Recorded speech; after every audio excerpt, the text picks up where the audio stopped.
Hare Krishna, dear devotees, welcome for today's class. Okay, as you know that since we have we couldn't get a right time for what do you call to conduct this Bhagavatam class. So what I think I'm doing this pre-recorded. Okay, so this is a pre-recorded session on classes on Bhagavad Gita, Srimad Bhagavatam, right? So I hope that you enjoy the class. So I hope that you go through and study, okay, the class, and I will keep uploading. You can find these in our ISKCON Ipoh YouTube channel. All right. So without further ado, let's start our prayer. So we're going to do invocation, as you know, as I've explained before. Invocation is actually to invoke the blessings of the spiritual master, blessings of the lords and his associates, all right, and also to invoking blessings, invoking mercy, and a right mindset before we start our class. All right. So what I want to do, what I want you to do, just think, close your eyes, okay, and just visualize the spiritual master right in front of you. And what do? You just keep a flower in front of your hand. Okay, keep a flower, and with that flower, you just pray with the flower and just offer the flower unto the lotus feet of the spiritual master. All right. If you have that spiritual master right in front of me, like how I'm having it here, I've got a photo of my spiritual master and also Srila Prabhupada. And of course, all the books are with me here. So I can do personally. If not, what you need to do, just visualize that you're offering the flower to the spiritual master. All right. So today is 28 February 2023, Tuesday, and I'm recording Srimad Bhagavatam under title Chapter 9, the passing of Bhishma Deva. All right. So before that, let's do our invocation. Om Ajnanati Mirandesha Jnananjana Shalakaya Chakshurunmilitam Yena Tasmai Sri Guruve Namaha Sri Chaitanya Manobhistam Stapidam Yena Bhutale Swayam Rupa Kadamahyam Dadati Swa Padantikam Vandeham Sri Guru Sri Uta Padakamalam Sri Gurun Vaishnavamscha Sri Rupam Sagar Jadam Shahagana Raghunathan Vidam Tam Sajivam Sarvaitam Savaduta Parijana Saitam Krishna Chaitanya Devam Sri Radha Krishna Pada Sahagana Lalita Sri Vishakan Vidamscha Nama Om Vishnu Padaya Krishna Prishtaya Bhutale Srimade Jaya Pataka Swaminiti Namine Namacharya Padaya Nitai Kripa Pradayine Gaura Kada Damadaya Nagara Gramatarine Nama Om Vishnu Padaya Krishna Prishtaya Bhutale Srimade Bhakti Vedanta Swaminiti Namine Namaste Saraswati Devi Gauravani Pracharine Nirvashesha Shunyavadi Pasa Chedesatharine Nama Om Vishnu Padaya Krishna Prishtaya Bhutale Srimade Bhakti Siddhanta Saraswati Namine Shri Varshabhanavi Devi Daitaye Kripabdaye Krishna Sambandha Vijnanadayine Prabhave Namaha Madhuryojvala Premadya Sri Rupanuga Bhaktida Shri Gaura Karuna Shakti Vigrahaya Namastute Namaste Gauravani Shri Murtaye Dinatarine Rupa Nuga Viruddha Pasidanta Dvanta Harine Namo Gaura Kishoraya Sakshat Vairagya Murtaye Vipralambara Sambodhe Padambu Jayate Namaha Namo Bhakti Vinodaya Sachidananda Namine Gaura Shakti Swarupaya Rupanuga Varayate Gaura Virbhava Bhume Swam Nidasa Sajjana Priya Vaishnava Sarubhauma Sri Jagannatha Namaha Vanchakalpatarubhyascha Kripa Sindhuvevacha Paditanam Pavinebhyo Vaishnavebhayo Namo Namaha Namo Mahavadanyaya Krishna Prema Pradayate Krishnaya Krishna Chaitanya Namne Gauratise Namaha Panchatattvatmakam Krishnam Bhakta Rupa Swarupakam Bhakta Avadaram Bhaktakyam Namami Bhakta Shaktikam He Krishna Karuna Sindhu Dina Bandho Jagatpade Gopesha Gopika Kanta Radha Kanta Namastute Jaitam Suratau Pangur Mama Manda Matirgati Mat Sarvasa Padamboja Radha Madana Mohana Divyat Vrindaranya Kalpa Drumadaha Srimad Ratnagara Srimad Ratnagara Singhasanasto Srimad Radha Srila Govinda Devo Prishtalebi Sevi Manosmarami Sriman Rasa Rasaram Divam Sivata Tata Stita Karshan Venus Swanir Gopir Gopinata Yasri Suna Tapta Kanchana Gaurangi Radhe Vrindavaneshwari Vrishabhanu Sude Devi Pranamami Hari Priye Jai Shri Krishna Chaitanya Prabhu Nityananda Priyadvaita Gadadara Shiva Shari Gaura Bhakta Vrinda Hare Krishna Krishna Krishna Hare Hare Hare Rama Rama Rama Hare Hare Hare Krishna Krishna Krishna Hare Hare Hare Rama Rama Rama Hare Hare Hare Krishna Krishna Krishna Hare Hare Hare Rama Rama Rama Hare Hare Hari Om Tat Sat. Om Namo Bhagavate Vasudevaya Om Namo Bhagavate Vasudevaya Om Namo Bhagavate Vasudevaya Janmadhyasya Tanvayat Itarascharte Swabhijnasvarat Tene Brahma Hridaya Adi Kavihe Muhyanti Yat Surayaha Tejo Vari Mridanyata Vinimayo Yatra Trisargo Mrsha Damna Svena Sada Nirasta Kuhakam Satyam Param Dhimahi Satya Nasta Priyesu Abhadresu Nityam Bhagavata Sevaya Bhagavate Uttama Shloke Bhakti Bhavati Naistiki Narayanam Namaskritya Naram Chaiva Narottamam Devim Saraswatim Vyasam Tato Jayam Udirai. Hare Krishna. Hare Krishna. So we're going to continue our discussion on Srimad Bhagavatam. We're going to choose 28 today. But anyway, we just recap what we have read in 26. So Maharaj Yudhishthira inquiry, all right, at Maharaja Yudhishthira. That means at that particular place, Bhishma Dev is lying on his deathbed, all right, the bed of arrows. Okay, at that time, so Maharaj Yudhishthira inquiry. That means what?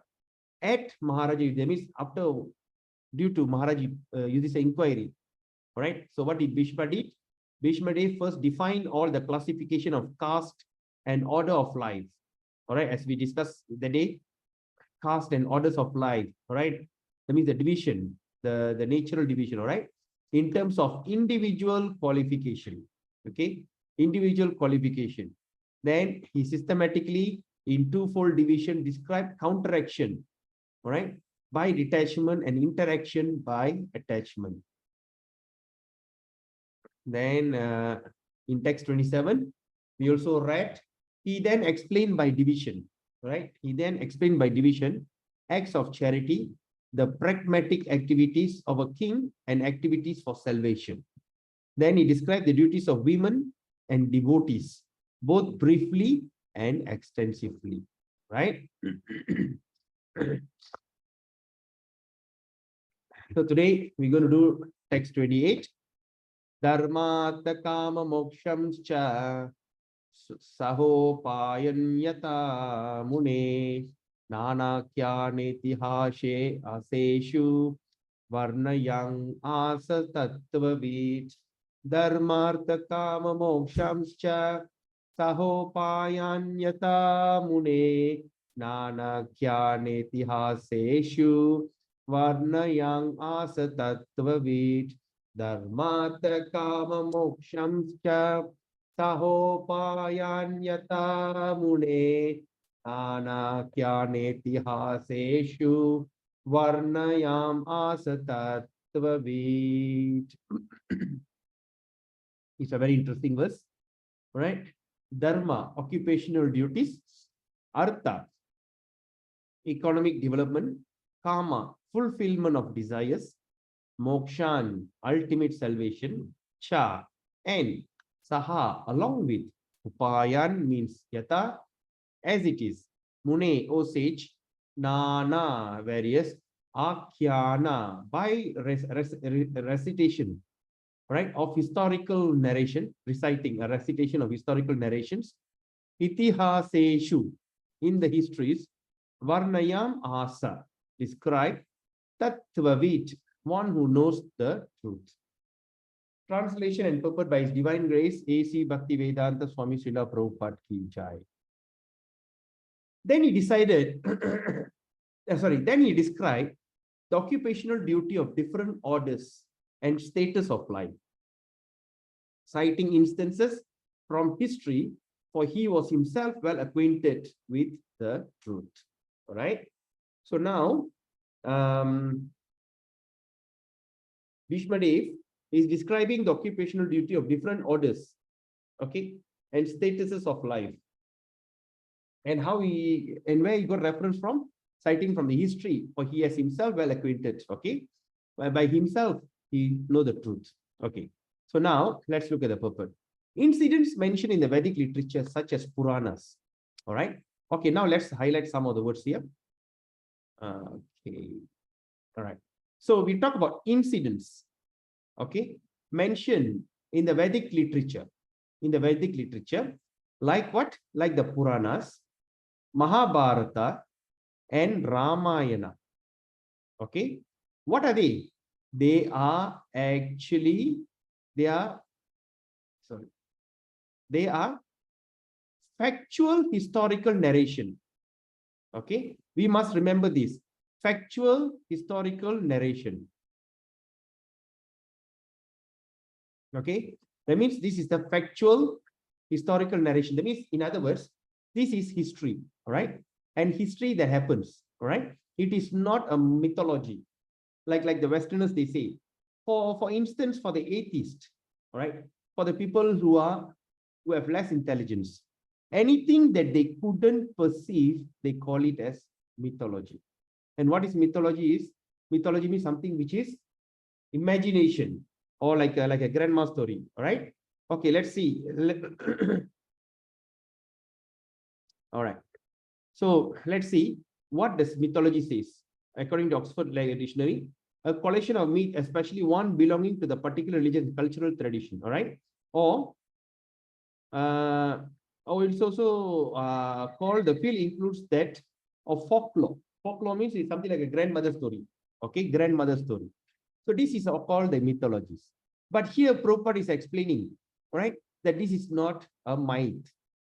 We have seen before this, there are so many incidents that the Westerners start to call as myth, right? But when they go to India, when they start to see all these ancient temples, they couldn't perceive, right?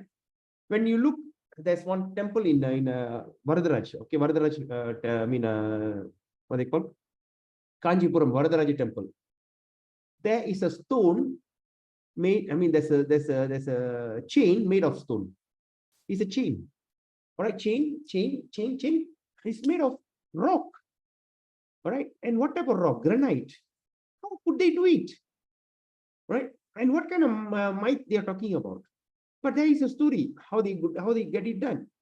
When you look at the temple, all right, like the Tanjavur, 80-ton rock is kept on the thing, and the whole Gopuram was not built by any. They didn't use any cement.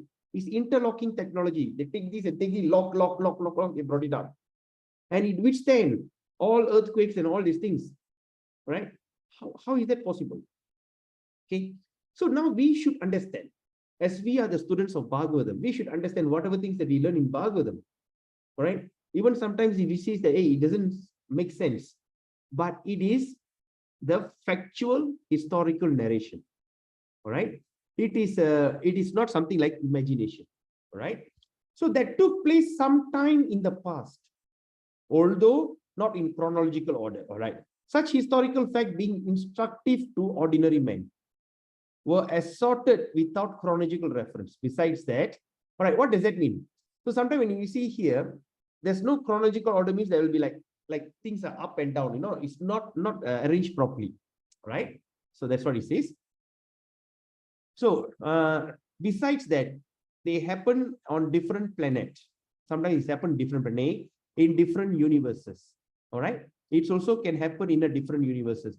As we know, there are millions of bubbles which became universe, right? And who creates the universe? That okay, give me a second. Huh? Oops.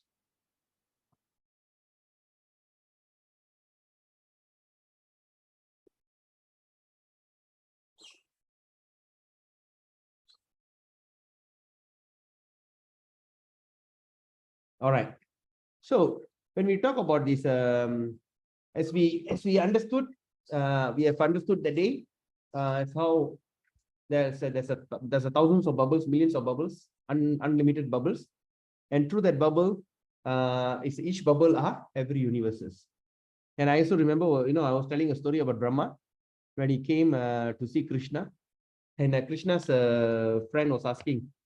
Krishna says, "Ask him which Brahma is this." So Brahma was astonished. Then after that, he went and asked, "Which Brahma are you?" And he says, "I'm the Brahma, the four-headed." Ah, then he said, "Oh, then he went to tell Krishna, I think the four-headed guy is here." Ah, okay, okay, ask him to come.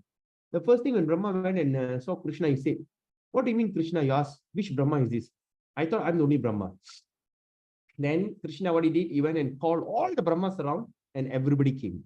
There are some Brahmas 8-headed, 16, thousands, billions, 8-headed. All right. So similarly, like that means there are many, many universes. So some stories that we are hearing from there, it also can happen in a different systems, different planetary system or different universes. All right. And the description of the narration is sometimes measured by 3 dimensions. We are simply concerned with the instructive lesson. All right. So what is Prabhupada is saying that we are only concerned what are the lessons that we're going to learn from there. Right. We do not need to go and do the research about all these things. Sometimes when a grandmother used to tell a story, he will be telling an incident, and through that incident is what they are trying to teach you is what you're supposed to understand from that incident. All right. So that's what he says here, that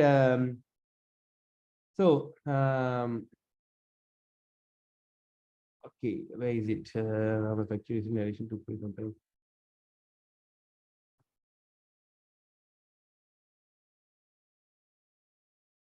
All right.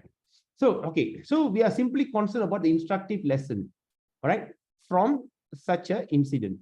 Okay. Even though they are not in order by our limited range of understanding. All right. Even though they are not in order by our limited range of understanding. Okay. Because our understanding is not up to that, but we just understand the incident enough. So Bhishmadev describes such narration. So that means Bhishmadev describes such narration before Maharaj in reply to his different questions. So he's just going to use this. So what Bhishmadev going to describe such narration before Maharaj in reply to his different question. Okay.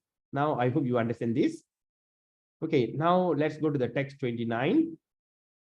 Dharmang pravadatastasya sakala pratyupastita yo yoginas chanda mrityur vanchitastuttarayanaha dharmang pravadatastasya sakala pratyupastita sakala pratyupastita yo yoginas chanda mrityur vanchita tuttarayanaha dharmang pravadatastasya sakala pratyupastita yo yoginas chanda mrityur vanchita tuttarayanaha. Dharmam, occupational duty.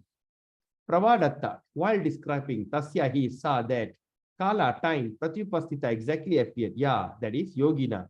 For the mystic, Chanda Mrityu, if for one who dies according to one selection of time, one chitta is desired to, but Uttarayana, the period when the sun runs on the northern horizon. So now what we're going to see here. So now in a previous verse, they were talking about Dharma, Artha, Kama, Moksha. So these are the things that Bhishmadev is going to explain one by one. All right. So now in text 29, okay, now Bhishmadev is describing what? Occupational duty. Okay, Dharman. Okay. So while Bhishmadev was describing occupational duty, the sun's course ran into the northern hemisphere. The sun ran through the northern hemisphere, and this period is desired by mystics who die at their will. So this is the time that the mystics, all right, the yogis, because they can choose the time of death, and they choose to die at this. It's a preferred time to leave the body. All right. Okay. So the perfect yogi or mystic can leave the material body at their own sweet will. Who are they? The perfect yogis. All right, or the mystics. All right, these are the people can leave the material body at their own sweet will at a suitable time. All right, suitable time, and go to suitable planet desired by them. Okay, that means they can just simply decide. All right, I think that's it. I don't want to live further. I think I want to leave my body, and they can simply leave the body. So when they want to die, this is the suitable time. All right. So in Bhagavad Gita 8:24, it is said that self-realized soul who have exactly identified themselves. Okay. All right. So this is in Bhagavad Gita 8:24. Okay, let's mark this thing. It is said that self-realized souls, that means self-realized souls who have exactly identified themselves. That means exactly identified. They have exactly identified themselves with the interest of the Supreme Lord. All right, interest of the Supreme Lord. So that means, I mean, how we can understand this thing is, in it, it is said that a self-realized soul. Okay, the self-realized soul, exactly identified. That means he start to identify only for the interest of the Supreme Lord. That means when we are identify ourselves as a servant of the Supreme Personality, all right? So that means we're identifying for the interest of the Supreme Lord. Okay, what they can do? They can generally leave the material body during the time. Okay, they can generally leave the material body. Okay, they can leave the body during the time fire god's effulgence and when the sun is in the northern horizon. All right, when the sun goes on a northern horizon. Okay, when this thing happened? All right, this thing happened somewhere around Thai Masam. Okay, that means if I'm not wrong, it is start from somewhere in Margali, right? Margali Thai. All right, for the first 6 months. Okay, they call Uttarayan. Okay, so these are the things that the sun is in the northern horizon. All right, and thus achieve the transcendental sky. Okay, so in the Vedas there is a time that considered auspicious. So in the Vedas, these times are considered auspicious. These are the auspicious time for quitting the body. Okay, see, like for instance, now we cannot actually decide the time to be born. All right, and to whom to be born. All right, and how we're going to look, what is our skin color, all these things are we are not in control. Okay, we are not in control. Sometimes you see some people are very puffed up with great beauty, and sometimes we see people are very I mean what they call insecure with some kind of condition in the body. All right, like they are not beautiful, or maybe they are not they don't have a proper color, or dark, whatever. So all these things is something that we have no right to ask. It is given according to the desire from our previous birth. Right? All these are given to us, okay, through the desire, through our desire. Anyway, but of course nowadays things are going haywire, whereby they go to see a doctor.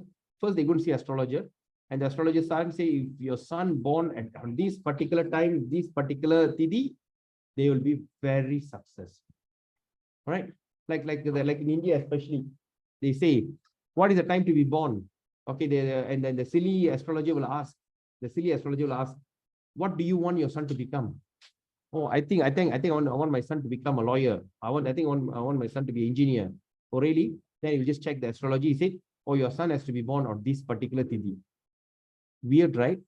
So this is what has been happening all this while. Okay. So this is what one of the terms of that demoniac propensity. Okay, these are some of the things. All right. Oh, I want my son to be engineer. Oh, I want my son to work in foreign country. Oh, really? Okay, foreign country means, oh, check. They say, oh, you have to. I just don't understand. Right? These are the madness that happening in India, especially. Okay, in Malaysia, I know few, but in India they are crazy about it. And then there's no more natural delivery any longer. So they look at the time. All right, on this auspicious time, they simply cut the stomach and take out the child, right? So anyway, it's funny. So, but of course we cannot decide the time to feed our body. But what it says here, but if at all that we become a devotee, the Krishna this thing, so we will have that opportunity. Anyway, so this time are considered auspicious for quitting the body. This is the right time to quit the body. And they are taken advantage by the expert mystic who have perfected the system. That means the expert mystic. Who are the expert mystic? They have perfected the yoga system, right? So which is very tough, all right? So perfection of yoga means attain to such super mental state as to be able to leave the material body as is desired. So yogis can also reach any planet. So the yogis also can reach any planet within no time without a material vehicle. Okay, this is some of the yogis, yoga siddha, right? There are few, but I've forgotten the name. But they say that once the yogi becomes powerful, from sitting here, he can simply reach to one place and pick a mango. So all these kind of things, all right? So that's the thing. Okay, now, so yogis also can reach any planet with no time without material vehicle. So the yogi can reach the highest planetary system within a very short time. Okay, maybe they can simply, and this is impossible for the materialists. For us, it's impossible. Okay, even attempting to reach the highest planet, all right, will take millions of years, right? At a speed of millions of miles per hour. Even that you travel millions of miles per hour, also you can never reach that place, right? Okay, now, okay.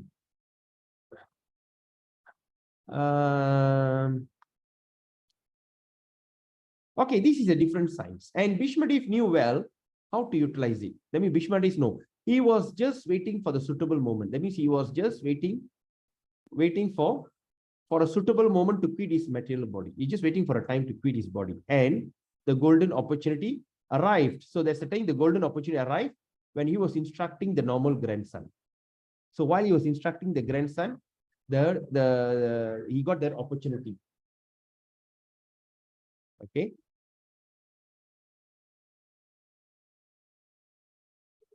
Give me a second.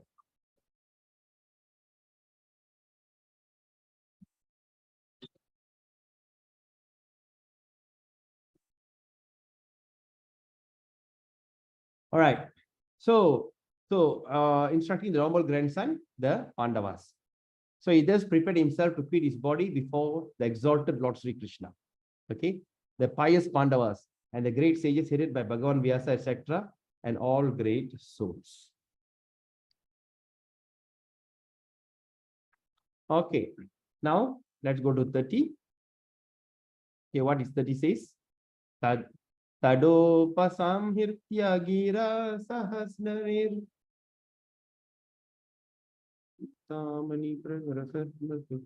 okay. Tadopasamhirtya gira sahasranir vimukta sangang mana adi purushe Krishne lasat pita pate chaturbhuje purasite milita drek vyadarayat. So tada at that time, tada upasamhritya, withdrawing, gira, speech, sahasranihi, Bhishmadeva, who expert in thousands of science and arts, vimukta sangam, completely freed from everything else, mana, mind, adi purushe, unto the original personality Godhead, Krishna, unto Krishna, lasat pita pade, decorated with yellow garments, Chaturbhuje, unto the four-handed original Narayana, Pura, just before, Sthiti, standing, Amilita, widespread, Drig, vision, Vyadarayat, fixed. Okay, give me a second.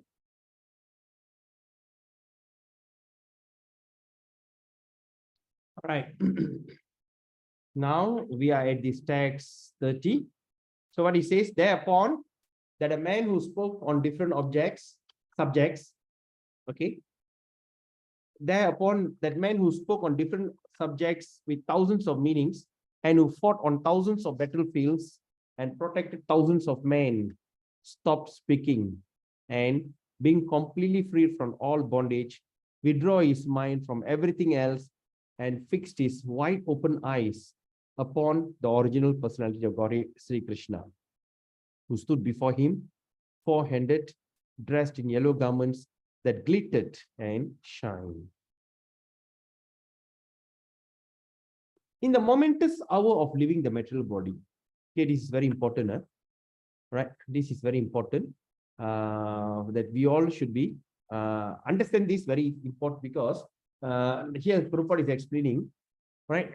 What is that process of leaving the body? When we get a signal of leaving the body, everyone, it seems, they say that somehow or other everyone will know the time to leave the body. Okay.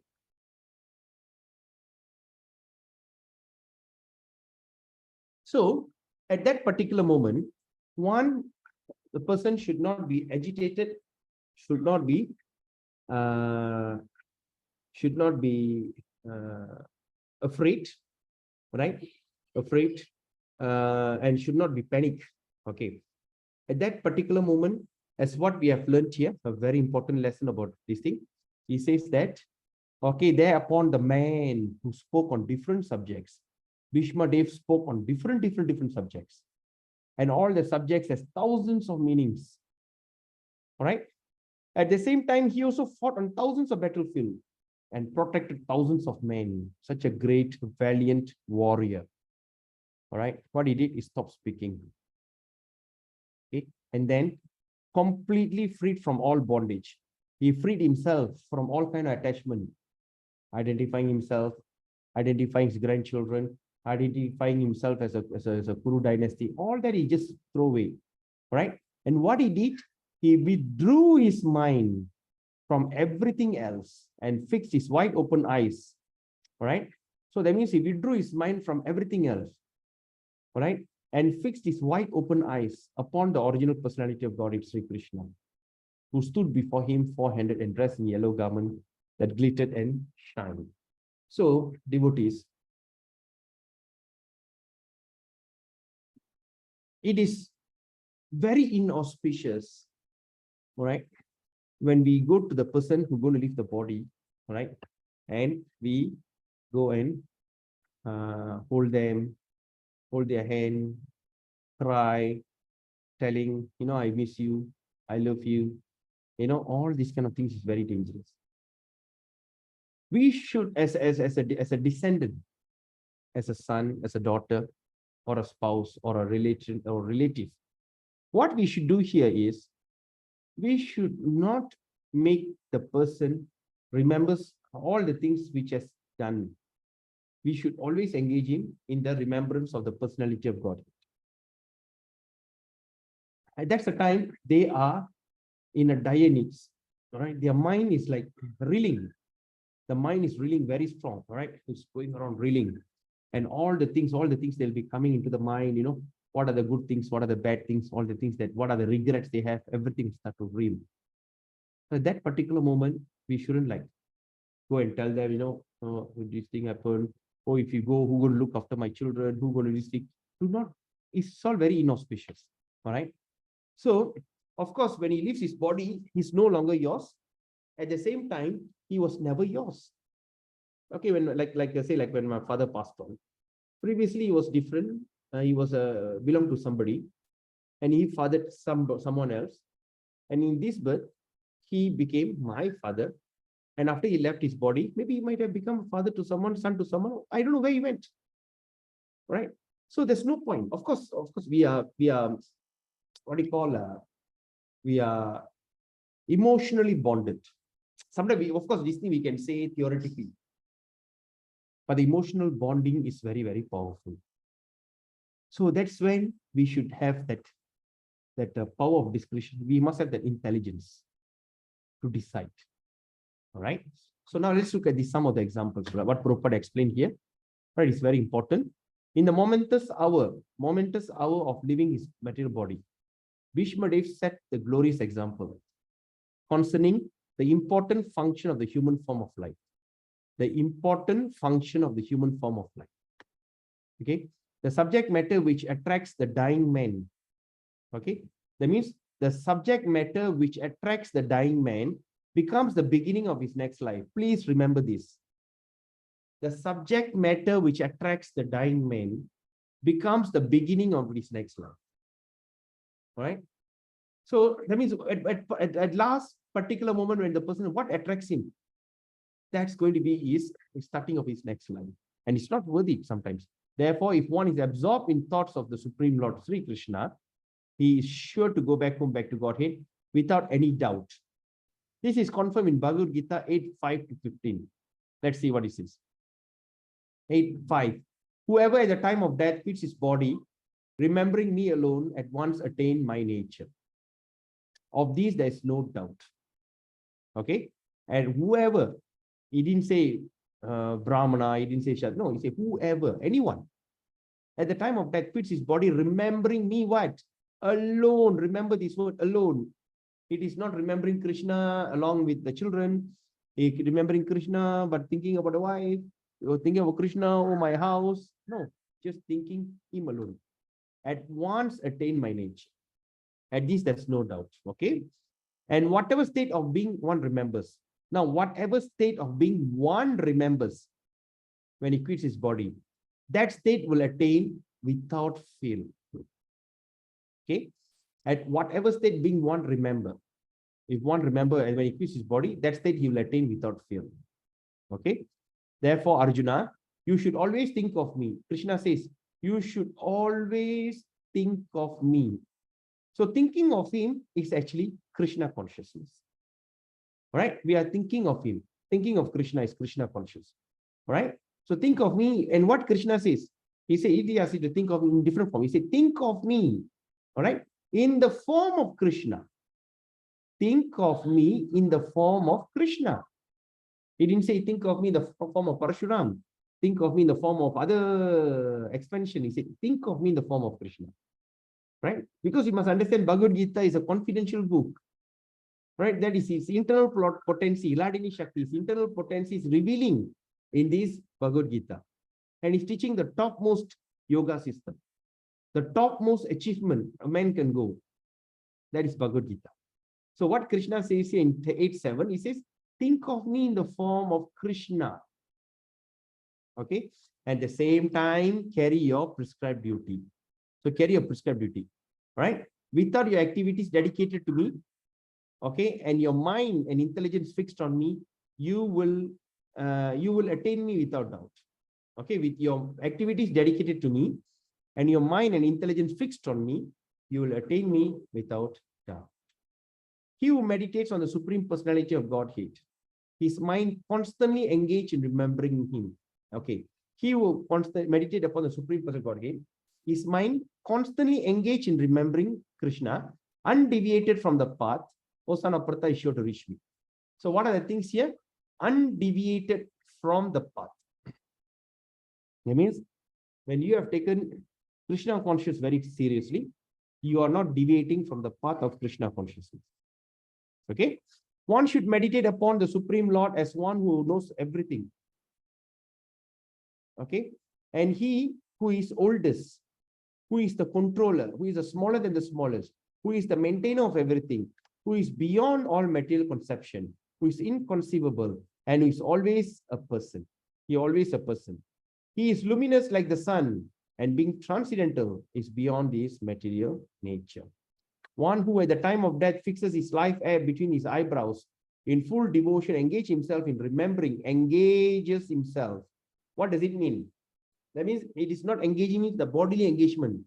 Even our mind, we engage himself in remembering. Okay, the Supreme Lord will certainly attain to the Supreme Personality of Godhead. Person learned in the Vedas who utter Omkara and who are great sages in the renounced order enter into Brahman. Okay, who are the people? The person learning in Veda who utter Omkara. They are the one Brahmavadi. All right. So that means Brahmavadi means they always believe that God has no form, but God is sound. Om. Okay, Sabda. Okay, sound or he is light. So these are the people, these great sages will enter into Brahman. Okay. So desiring such perfection, one practice celibacy. So, do that, they have to practice celibacy, brahmacharya, I shall now explain to you the process by which one may attain salvation. In 12, the yogic situation is that of detachment from the sensual engagement. Okay, that means the yogic situation is that detachment from all sensual engagement, all engagement that satisfies senses. Okay, closing all the doors of the senses and fix the mind on the heart and the life air on the top of the head, one established himself in yoga. After being situated in this yoga practice and vibrating the sacred syllable Om, the supreme combination of letter, if one thinks of himself, the one thinks of the supreme personality and quits his body, he will certainly reach the spiritual planet. For one who remembers me without deviation, I'm easy to obtain. That means remembers him without being deviated. I'm easy to obtain, O son of Pratha, because of his constant engagement in devotional service. After attaining me, the great souls who are yogi in devotion never return to this temporary world, which is full of misery. Krishna himself is telling this place is full of miseries, right? Because they have attained the highest perfection. Okay. All right. So it's like that. So Sri Bhishmadev attained the perfection of quitting his body at the wheel, okay, at wheel, and was fortunate enough to have Lord Krishna, the object of his attention, personally present in the time at the time of death. He therefore fixed his mind, open eyes. He fixed his open eyes upon him. He wanted to see Sri Krishna for a long time. Okay, long time, out of his spontaneous love for him. Okay, spontaneous love for him. Because he was pure devotee, he had very little to do with the detailed performance of yogi principle. Now let's look at this. Because he was a pure devotee, he had very little to do with the detailed performance of yogi. He doesn't need to be like yogi, like withdraw the thing and all that, because he's a pure devotee. Simple bhakti yoga is enough to bring about perfection. It's simple as that. The simple bhakti yoga is enough to bring about perfection. Therefore, the ardent desire of Bhishmadev was able to see the person Lord Krishna and the most lovable object. And by the grace of the Lord, Sri Bhishmadeva had the opportunity at the last stage of his breathing. All right, at the last stage of his breathing. All right. So this is very important. Okay. So we end the session here. So next week we will study 31. Okay. So next week we will study about what is the advantage of staring at Krishna, meditating on Krishna. By pure meditation, looking at Sri Krishna, he advanced freed from all material inauspiciousness. All right. So these are the things. So so I hope you enjoy the session. Jai Srimad Bhagavatam ki jai. So if you have any questions, any comment, all right, you can drop your message in the YouTube. All right, you can ask a question there in the channel. There's a place where you can this thing, or if not, you also can contact us. All right, contact me at this 01054000063, or you can drop me message. All right. So whatever means and ways, if you have questions, you just can drop the question, and we will try our best to answer you and assist you in your journey of devotional service.